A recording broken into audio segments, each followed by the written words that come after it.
이름들 너무 많이 외국 이름을 부르니까 좀 헷갈리시죠? 그 이름이 그 이름 같고. 여러분, 인간의 행복은 어디서 오는 것일까요? 심리 치료에서 말하는 인간의 5대 욕구에 보면 생존의 욕구, 사랑과 소속감의 욕구, 권력의 욕구, 자유의 욕구, 즐거움의 욕구가 있다고 합니다. 근데 성경에서 말하는 진정한 행복의 조건은 단지 우리의 의식주의 문제가 해결된다고 행복해지지 않는다고 말합니다. 마태복음 6장 31절로 33절 말씀에 의하면 인간의 가장 궁극적인 욕구는 하나님과 나와의 관계의 회복의 욕구, 하나님 내 아버지신 것을 알고 하나님 안에서 우리가 무엇을 구해야 되는지 아는 것, 이것이 참된 행복의 조건 아닐까요? 우리 마태복음 6장 31절로 33절 말씀도 한번 같이 읽어보겠습니다. 그러므로 염려하여 이르기를 무엇을 먹을까, 무엇을 마실까, 무엇을 입을까 하지 말라. 이는 다 이방인들이 구하는 것이라. 너희 하늘 아버지께서 이 모든 것이 너에게 있어야 할 줄을 아시느니라. 그런즉 너희는 먼저 그의 나라와 그의 의를 구하라. 그리하면 이 모든 것을 너에게 더하시리라. 아멘.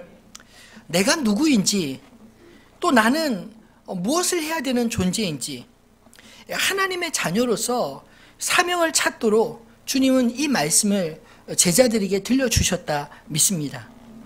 오늘 우리가 읽은 이 본문의 말씀은 성벽 공사를 완공한 이후 느헤미야가 하나님의 감동을 받아 바벨론 포로에서 돌아온 자들의 계보를 등록하게 한 일과 등록한 사람들의 계보대로 숫자를 각각 기록한 말씀입니다.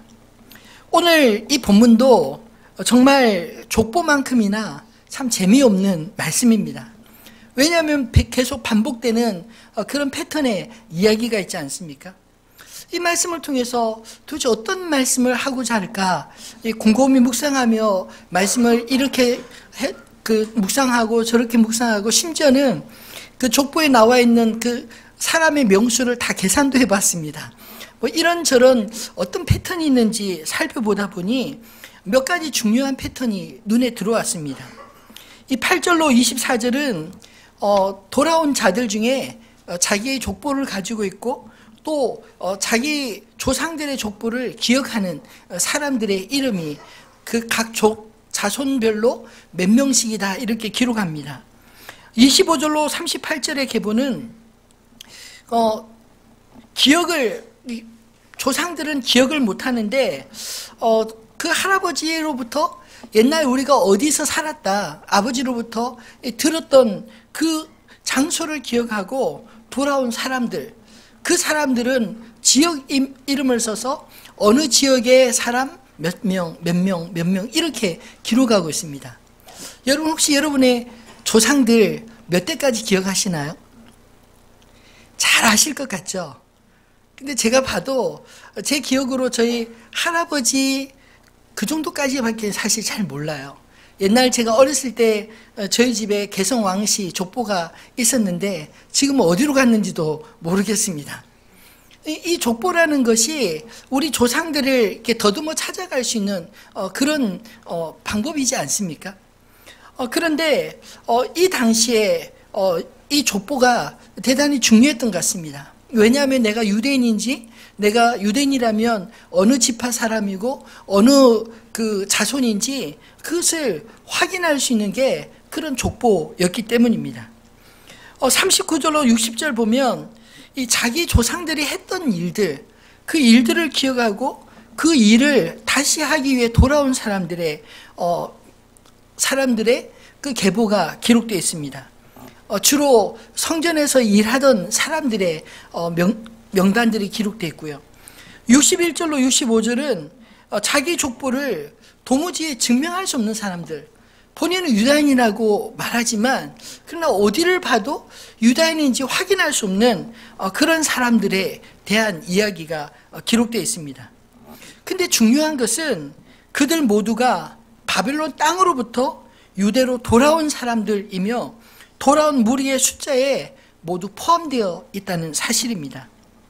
비록 자기 뿌리를 증명하지 못했어도 혹은 신분이 비천하였어도 이방 민족이었어도 그들이 함께 돌아온 자들이라는 점에서 한 공동체로 계수하고 있는 것이 오늘 본문의 특징이 아닐까요? 자격보다 더 중요한 것은 그들 모두가 바벨론에서부터 약속의 땅으로 돌아온 사람들이었다는 것입니다. 그 인원은 약 5만 명으로 온 회중의 합계가 유다인들이 42,360명이요 노비가 그 외에 별도로 7,337명이요 노래하는 남녀는 따로 구별하여서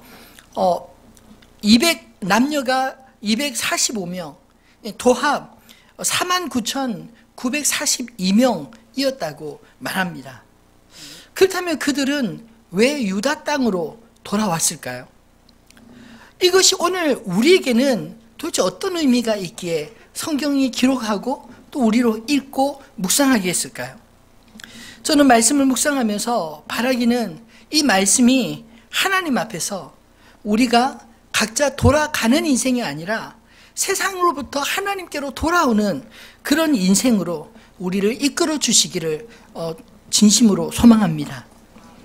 그들이 바벨론에서 전쟁으로 황폐해진 유다로 돌아온 궁극적인 이유는 첫 번째로 그들의 뿌리를 찾아 돌아왔다는 것입니다. 오늘 본문 8절로 38절을 보면 뿌리를 찾아온 사람들의 자손과 자신들의 고향 지역으로 돌아온 사람들의 계보가 기록되어 있지 않습니까?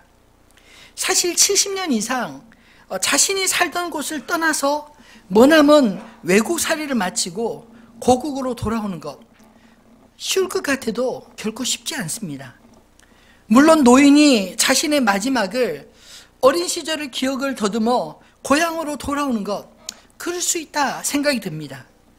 근데 70년이면 적어도 그 땅에서 3대 이상 타지에서 자손들이 태어나지 않았겠습니까? 그들이 할아버지의 고향으로 자신들이 태어나고 자라오고 그리고 자신들의 삶의 터전이 있는 그 땅을 모든 것들을 정리하고 돌아온 것은 결코 쉬운 선택이 아니었을 것입니다. 저도 한 2, 3년 정도 미국의 이민교회를 경험해 보았는데 저희 누님네는 벌써 20년 이상 미국에서 거주하고 있습니다. 저희 조카들이 가끔 1년에 한두 번씩 한국에 다녀오지만 한국으로 아예 돌아오는 것은 엄두를 내지 못합니다. 외국에서 정착해서 아이들이 현지 언어와 역사를 배우고 자기 언어와 역사를 잊어버리면 정말 돌아오기가 힘든 것입니다. 모든 기반이 이제 그곳에 다 있기 때문에 그 모든 것을 다 정리하고 돌아와서 살아가려고 한다면 그 땅에서 모든 것을 다시 시작하고 다시 배워야 하기 때문에 막막하지 않겠습니까? 처음에 종으로 끌려가서 정착하기는 힘들었겠지만 정착이 되고 나면 아무리 고향이라 해도 70년이면 내가 태어나고 자라지 않는 땅으로 단지 할아버지 이야기만 듣고 떠난다는 것이 요즘 시대는 상상하기도 어려운 그런 이야기 아닌가요? 그나마 이 시대는 어른들이 있어서 그 할아버지가 내가 살았던 고향으로 돌아가야 된다. 너희들 내 말 들으라 하면은 아마 예하고 순종하는 마음으로 따라왔을지 모르겠습니다. 근데 오늘 성경을 자세히 보면 그 당시에 모든 유대인들이 다 돌아오지 않았다는 것이 그 시대에도 이 돌아오는 선택이 결코 쉽지 않았다는 것을 방증하는 내용이 아닐까요? 그럼에도 불구하고 그들이 그 바벨론에서부터 이 황폐한 유다 땅으로 다시 돌아왔다는 것, 그 선택만으로도 대단한 결단이 아니었을까요? 그렇다면 무엇이 그들을 이렇게 용기 있는 결단으로 이끌어내었을까요? 아마도 바벨론에 적응하지 않는 사람이었기 때문 아닐까요? 물론 모두가 저는 바벨론의 부적응자라고 생각하지는 않습니다. 왜냐하면 바벨론에서부터 주인을 따라온 노비들만 7,337명이라는 숫자가 말해주는 것처럼 6명 중에 한 사람은 자기 노예를 데리고 왔다 이런 말입니다. 그들이 노예 신분으로 끌려갔다가 오히려 노비들을 이끌고 돌아온 것을 보면 모두가 바벨론에 부적응해서 이곳엔 도저히 못 살겠다 이렇게 떠나온 자가 아니라는 것입니다.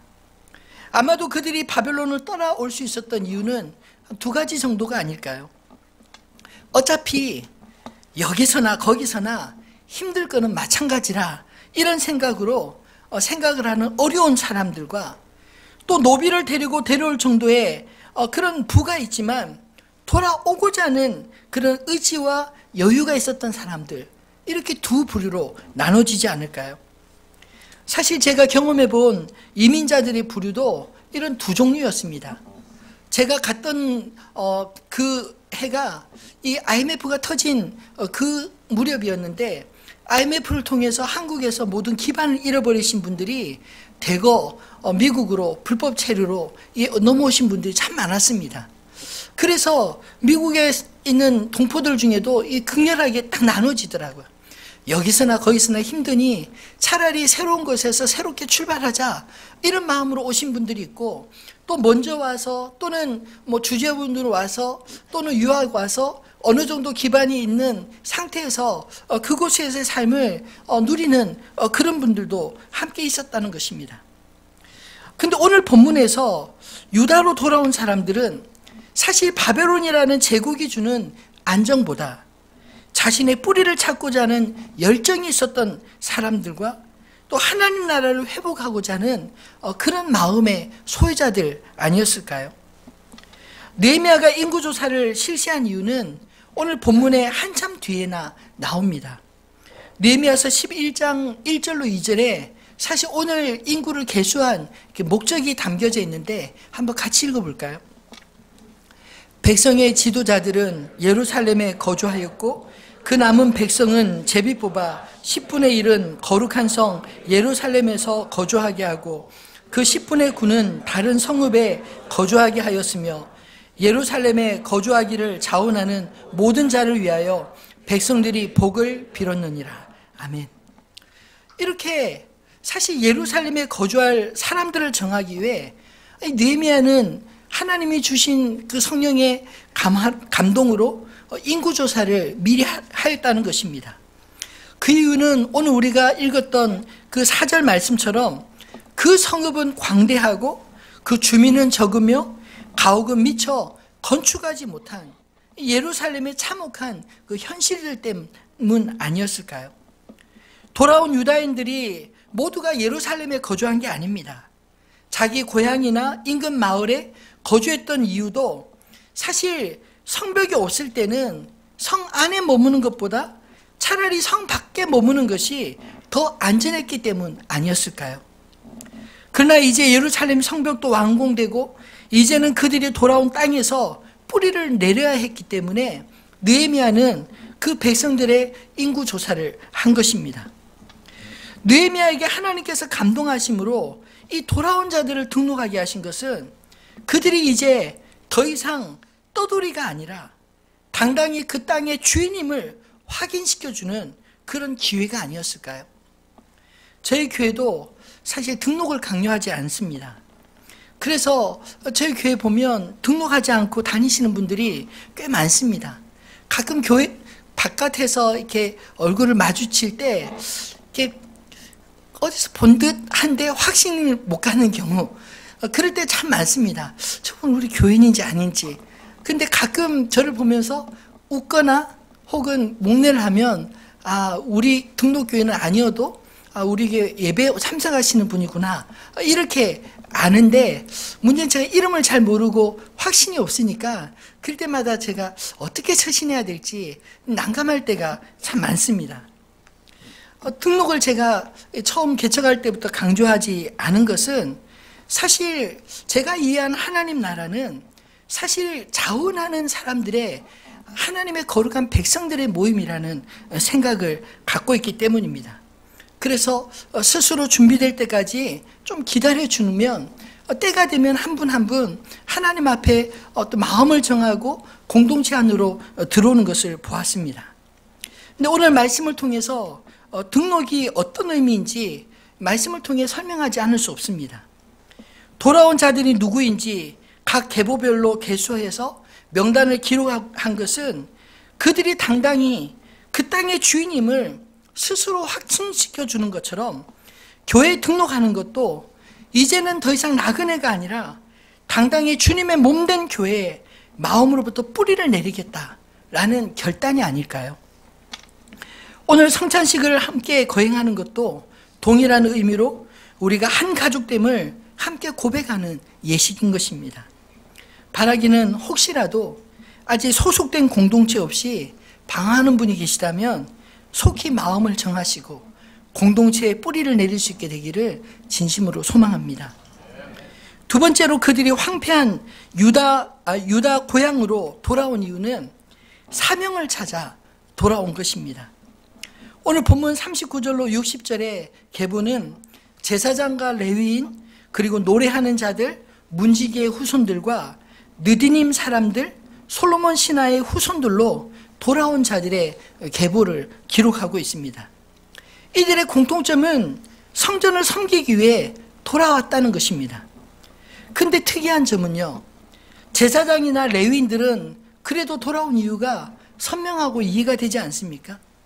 근데 느디님 사람들과 솔로몬 신하의 자손들이 돌아온 것은 참으로 이해하기 어려운 것입니다.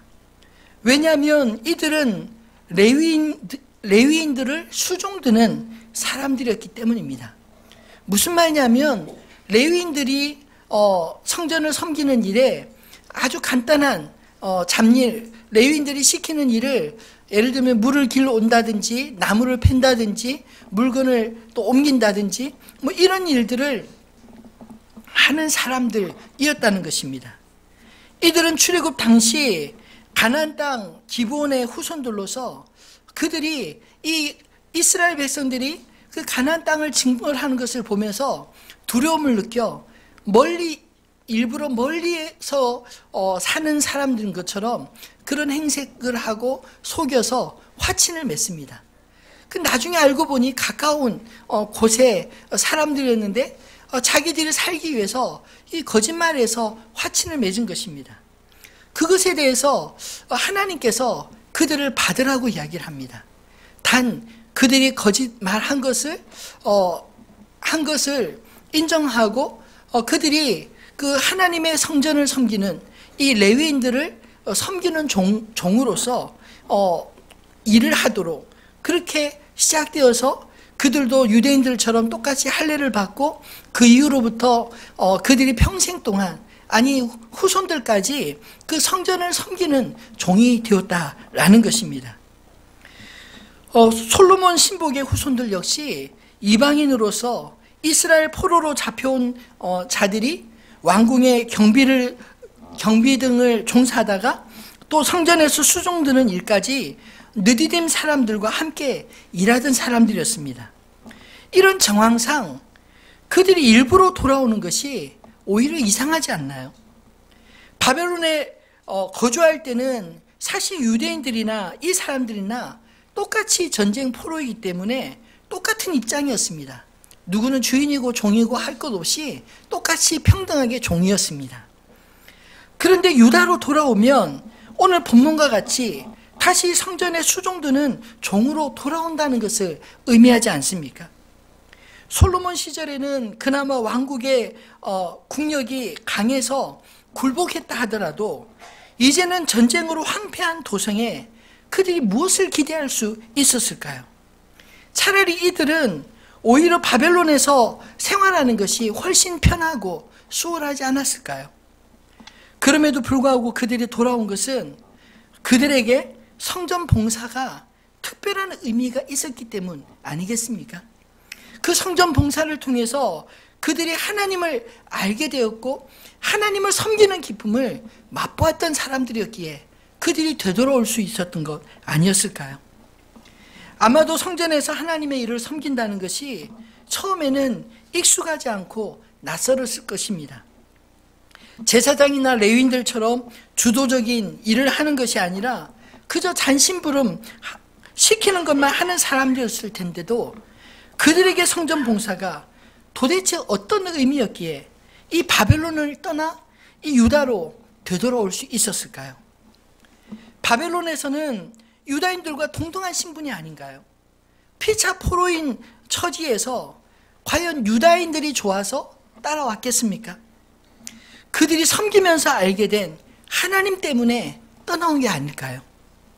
하나님을 섬기면서 깨닫게 된 은혜, 누리게 된 은혜가 종으로서 섬기는 그 자체로보다 더 컸기 때문에 그들은 하나님의 전에 종이 되기를 스스로 다시 선택하고 돌아온 것입니다.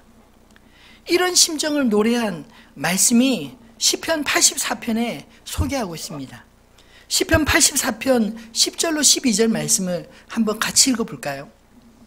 주의 궁정의 새 한 날이 다른 곳의 새 내 하나님의 성전의 문지기로 있는 것이 좋사오니 여호와 하나님은 해요 방패시라.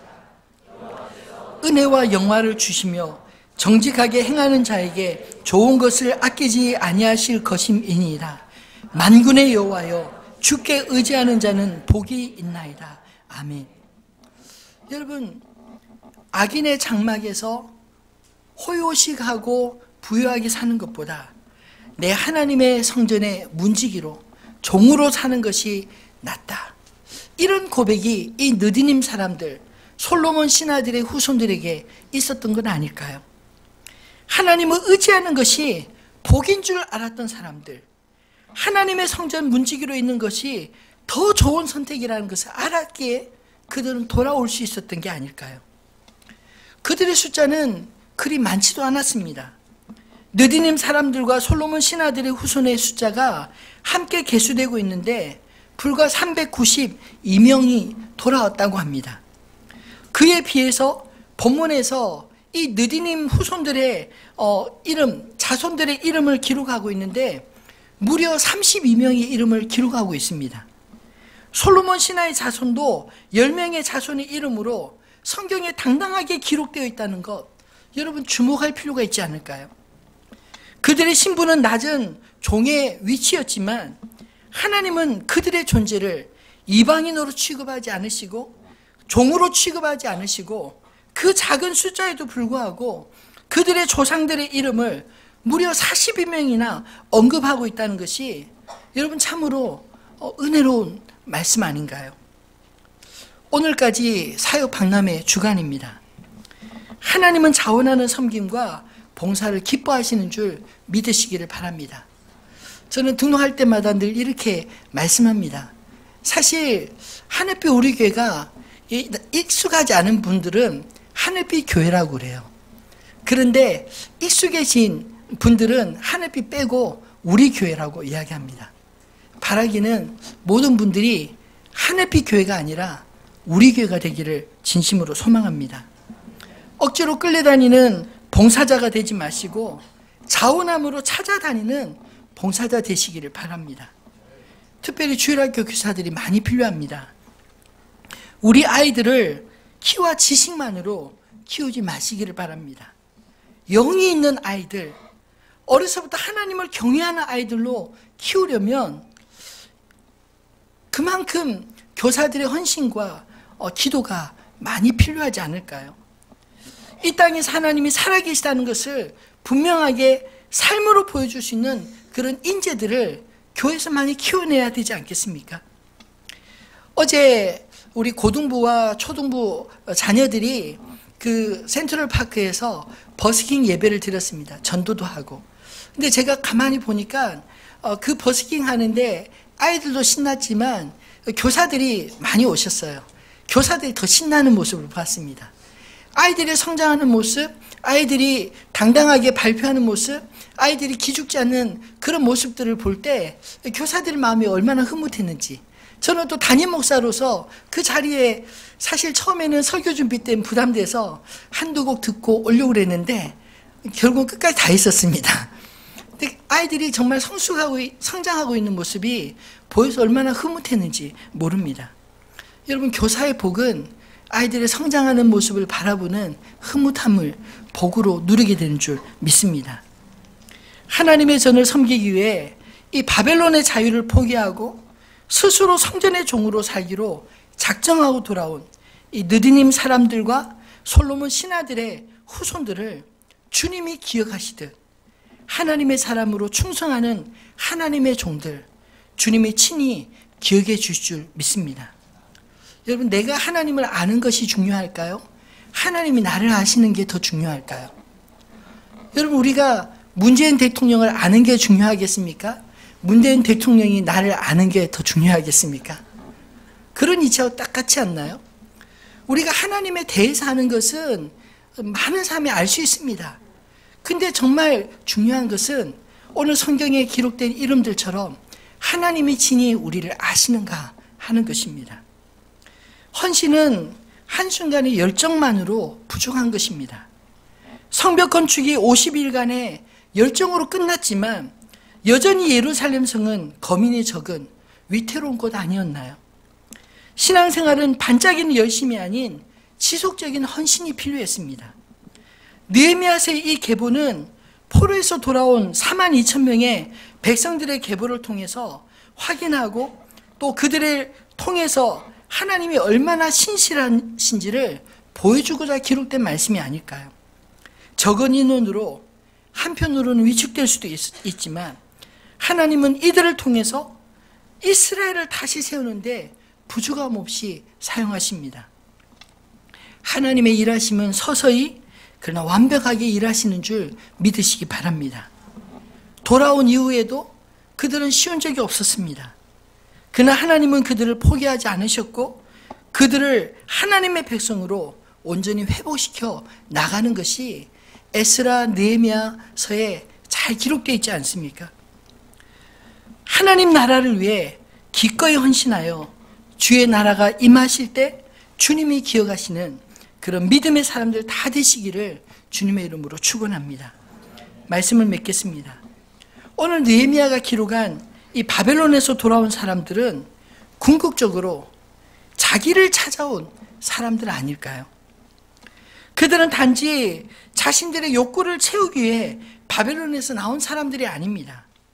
그러기에는 그들이 얻고자 하는 욕망보다 그들이 잃어버리는 것이 더 많아 보이지 않나요? 그들은 여러 가지 불편함에도 불구하고 진정한 자기를 찾기 위해 뿌리를 찾고 사명을 찾아 이 황폐한 유다로 돌아온 사람들이었습니다.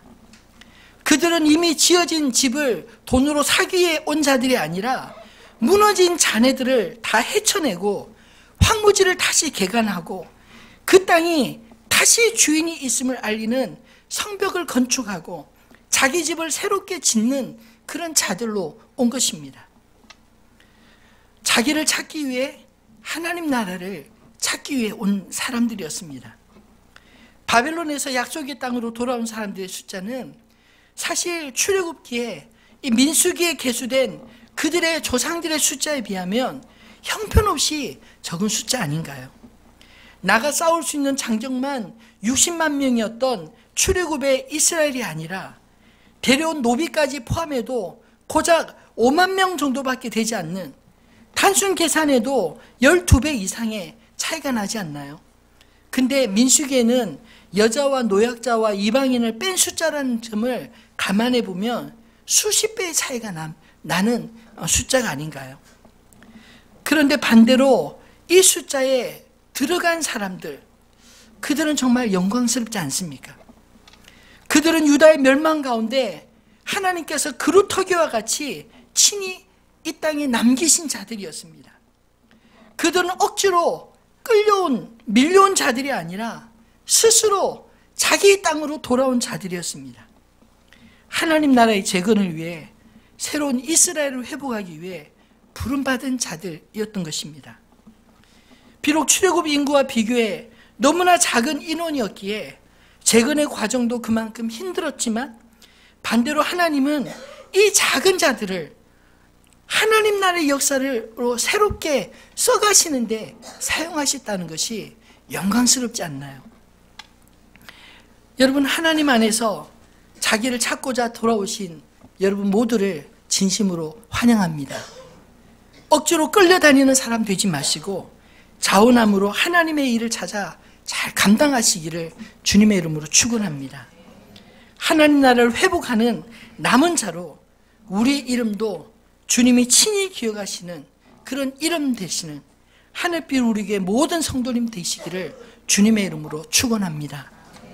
오늘 주신 이 말씀을 기억하면서 가사를 묵상하며 함께 불렀으면 좋겠습니다. 339장 여기에 모인 우리 모두가 하나님이 왜 부르셨는지 어떤 의미가 있는지 함께 고백하며 찬양하겠습니다.